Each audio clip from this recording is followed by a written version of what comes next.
Pemirsa Intens Investigasi. Tanpa terasa, kecelakaan maut yang menimpa rombongan siswa dan siswi SMK Lingga Kencana Depok di Subang, Jawa Barat telah memasuki hari ketiga. Suasana haru pun masih memayungi kediaman keluarga almarhum Dimas Aditya, Mahesha Putra, dan Intan Rahmawati yang terhitung masih kerabat dan sama-sama tinggal di Gang Haji Arif, Jalan Cinere Raya, Depok, Jawa Barat. Lalu, seperti apa kesedihan yang dirasakan oleh Ibunda Dimas Aditya kala mengungkap firasat sang anak yang sudah menyiapkan baju serba putih sebelum meninggal dunia hingga demi bisa membayar biaya study tour rela menjadi kuli angkut pasir bersama sahabatnya Mahesha Putra. Seperti apa pula air mata ibunda dari Intan Rahmawati yang tumpah saat mengenang kebaikan putri tercintanya, serta sang ayah yang menyebut jika anaknya selalu rajin mengingatkan akan sholat subuh.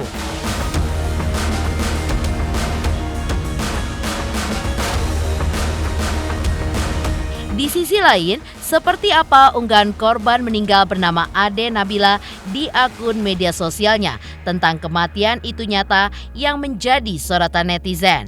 Dan bagaimana pula Deddy Mulyadi sebagai tokoh masyarakat Jawa Barat yang sudah lama tidak setuju dengan adanya study tour. Pemirsa, bersama Intens Investigasi, kami hadirkan kabar terkini, terpercaya, dan teraktual. Tetapi sebelumnya, jangan lupa untuk like, subscribe, dan juga share channel YouTube ini.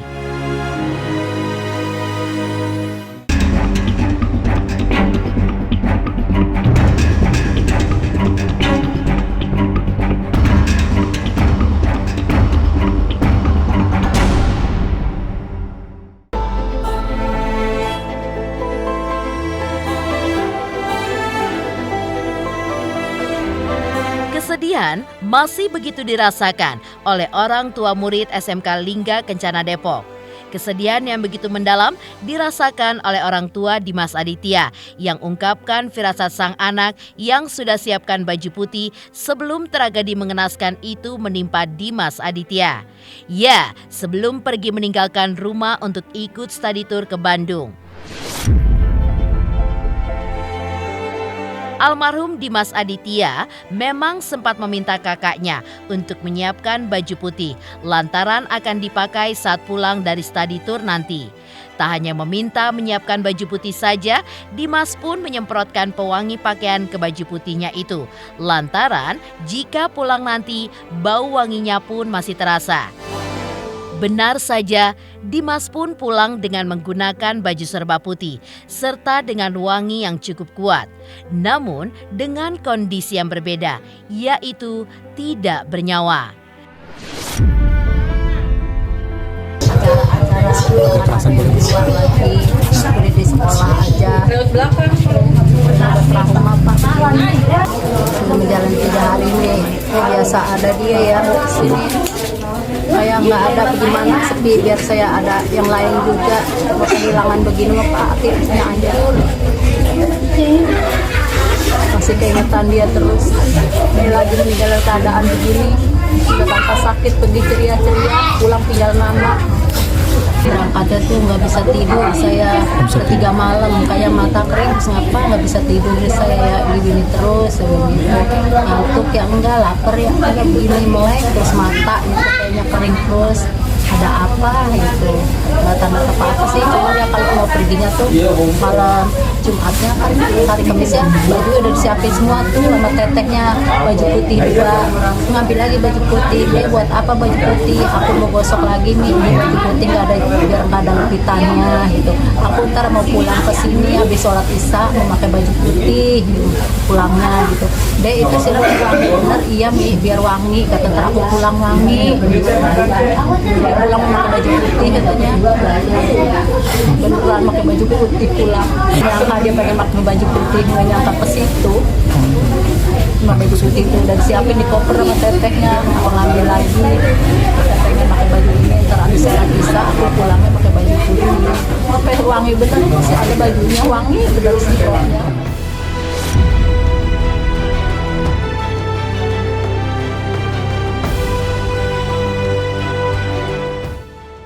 Selain firasat yang diungkapkan, sang ibu pun juga ungkapkan bagaimana Dimas Aditya rela bekerja sebagai kuli pasir demi bisa membayar biaya perjalanan ke Subang, Jawa Barat untuk study tour.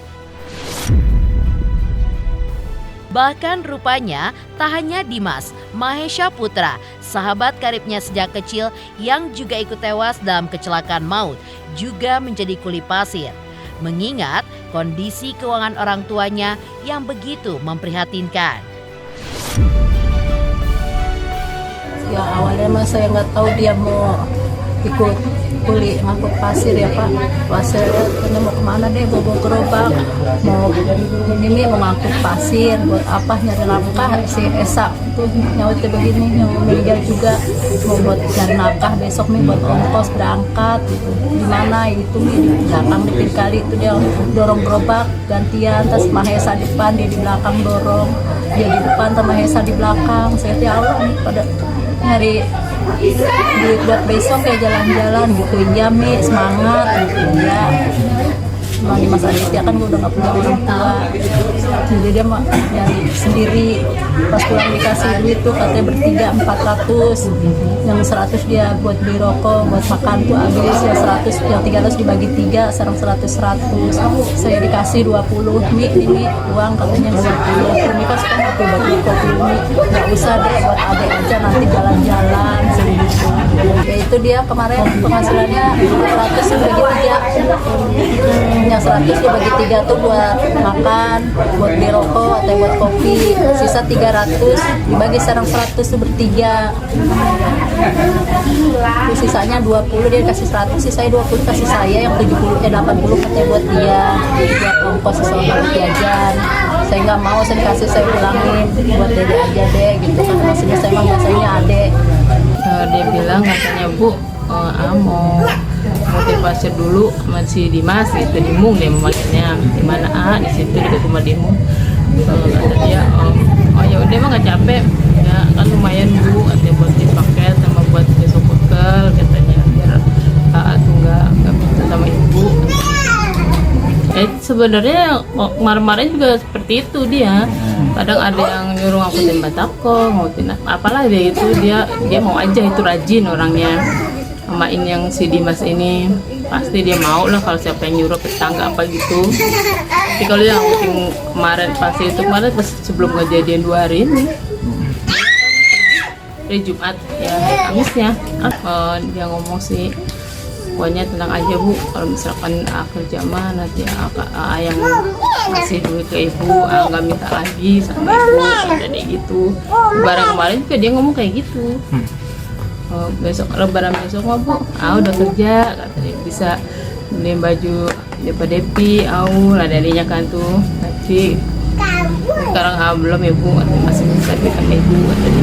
Dia kayak gitu, makanya saya pas mikir ke situ, saya inget ini adik-adiknya yang bilang kan membahagiain dia. Berarti saya nggak boleh terus-terusan gitu kan, lalu dalam ini, tapi ya berusaha tabah, ada ikhlas gitu aja.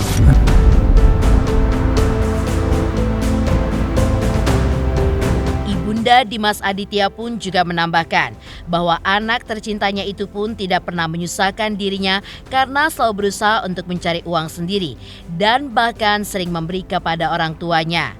Begitupun Mahesha yang juga mengerti keadaan orang tuanya yang tidak berkecukupan hingga semasa hidupnya. Mahesha hanya meminta uang paling banyak sebesar Rp5.000 saja.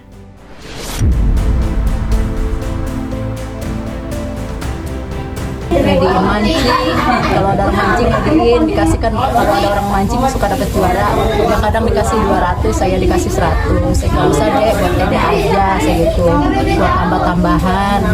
Cuma anaknya bener Pak di sini udah lagi, kalau mau pergi kemana-mana aja laporan nih, aku mau ke rumah teman, ya jangan malam-malam ya dek, iya setengah 11 saya WA pulang, nggak pernah lagi kelayaban kayak yang lain gitu, pakai nurut. Muatnya adik-adiknya 2. Pikir kalau saya bikin terus panjang, ya nggak bahan pulang lagi. Biarin aja, nggak takdir kali gitu. Tapi kalau dipikir lagi emang ikhlas nggak ikhlas, keadaan meninggalnya begini. Gitu. Tapi di hati malah sakit. Gitu. dia mah nggak ini mas, nggak harus bu ini bu, enggak. Dia ngertiin kok keadaan orang tuanya, nggak pas nggak pernah maksain gitu, nggak pernah maksain ibunya gitu. Sekolah aja, kalau sekolah dia nggak pernah minta duit banyak gitu, apalagi kalau dia megang duit sendiri nggak minta sama saya. Dia juga tahu kan ibunya kalau misalkan dagang kayak gini ntar sepi, ntar rame gitu.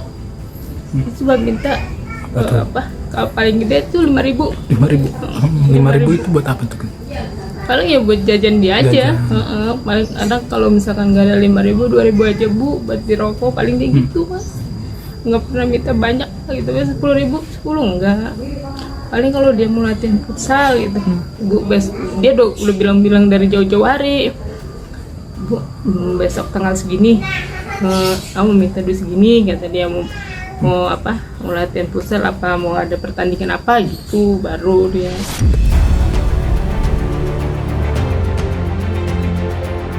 Kesedihan lainnya juga dirasakan oleh ibu dari Intan Rahmawati yang putri tercintanya juga wafat di perjalanan study tour SMK Lingga Kencana Depok di Subang. Air mata ibunda Intan pun tumpah saat mengenang kebaikan dan kenangan akan putri tercintanya itu. Bahkan sang ayah pun tidak bisa menutupi kesedihannya kala mengungkap kenangan manis yang sangat berharga baginya, di mana almarhum selalu rajin mengingatkannya untuk menjalani sholat subuh.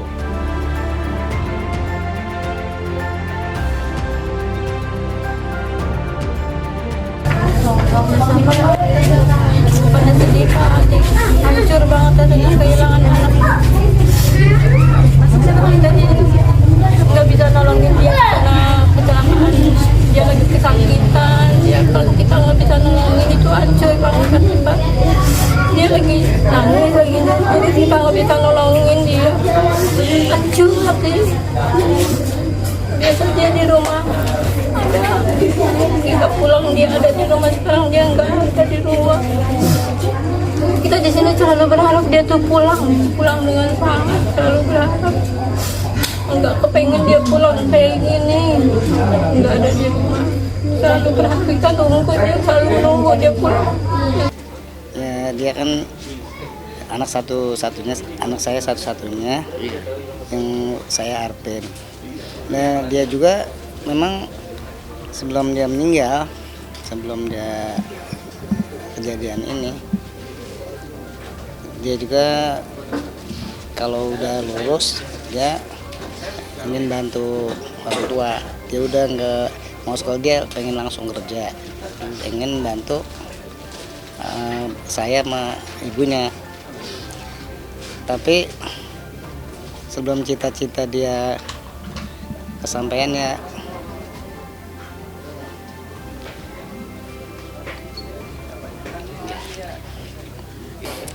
itu benar dia kan dia punya HP, jadi dia alarm dia 3:30, setiap 3:30 dibunyiin. Jadi sebelum subuh, kalau subuh kan jam 4 lewat 4:30, tapi dia mau ngidupin alarmnya 3:30 supaya bapaknya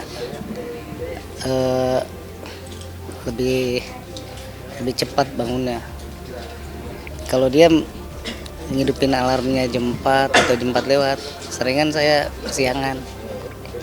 Kalau saya bisa taker ya, dosa dia sama saya kayaknya bisa saya taker dari kecil sampai 18 tahun ini. Enggak banyak dosa dia. Anak penurut ya. Lebih kata-kata orang ibunya. Enggak, tanda-tanda dia enggak ada, itu enggak ada tanda-tanda. Cuma yang sebelum dia kejadian dia pesan ibunya, Bu, sebelum jam jangan tidur dulu, tungguin Intan sampai Intan pulang.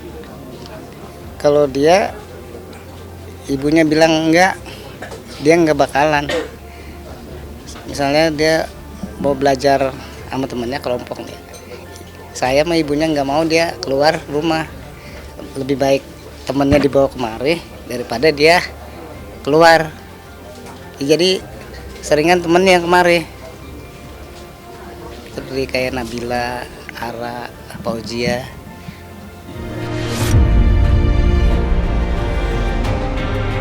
Lantas seperti apa pula korban meninggal bernama Ade Nabila menuliskan di akun media sosialnya tentang kematian itu nyata yang menjadi sorotan netizen.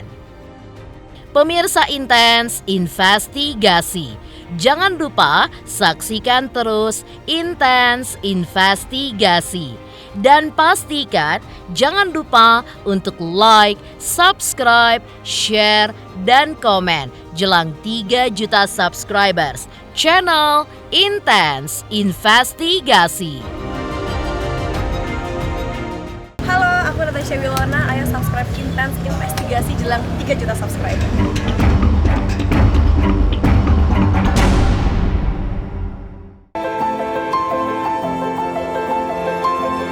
Selain kepergian 3 sahabat kental, Dimas Aditya, Mahesa Putra, dan Intan Rahmawati yang menjadi sorotan warganet. Kepergian Ade Nabila Anggraini untuk selama-lamanya juga menuai sorotan warganet. Pasalnya, sebelum kecelakaan maut yang merenggut nyawanya, Ade pun sempat mengunggah postingan terakhirnya tentang kematian. Ya, postingan itu pun seolah menjadi sebuah pertanda jika Ade akan pergi untuk selama-lamanya. Aku melangitkan doa, semoga apa yang kita usahakan dan perjuangkan bisa cukup dipersembahkan sampai mendapat balasan yang pantas dan paling membahagiakan juga. Akhir kata seorang muslim seharusnya menyadari bahwa tujuan hidupnya adalah untuk menghamba kepada Allah dan juga totalitas dalam menjalankan misi sebagai khalifah fil ard. Semoga kita bisa menjadi orang-orang yang sukses dalam pembelajaran kehidupan yang sementara ini. Amin. Tulis almarhumah Ade Nabila sebelum meninggal dunia.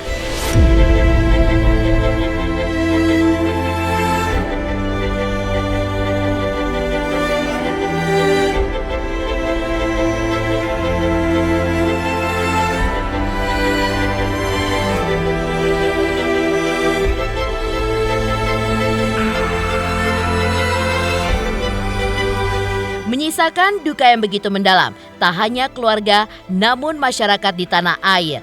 Pihak pengurus SMK Lingga Kencana Depok pun mengungkapkan rencananya ke depan bahwa dalam waktu dekat akan dilaksanakan doa bersama untuk mendoakan arwah para siswa yang telah wafat.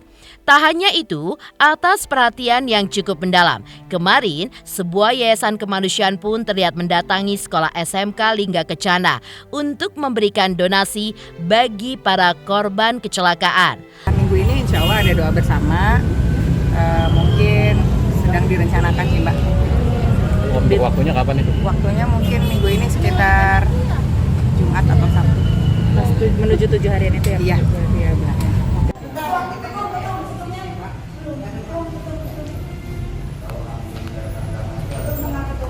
Biar dikit, Bu.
Lantas, seperti apa pula Deddy Mulyadi sebagai tokoh masyarakat Jawa Barat yang sudah lama tidak setuju dengan adanya study tour?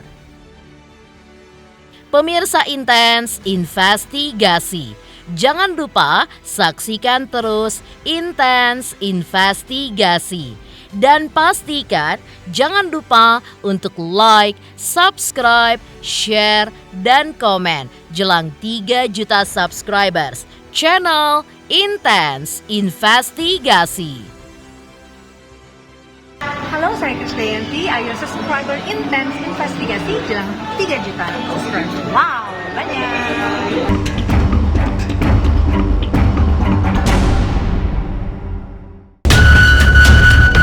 Pro kontra tentang penting dan tidak adanya acara study tour bagi siswa sekolah di akhir masa studi tak dapat dielakkan. Media sosial pun kembali diramaikan dengan obrolan tentang study tour sekolah.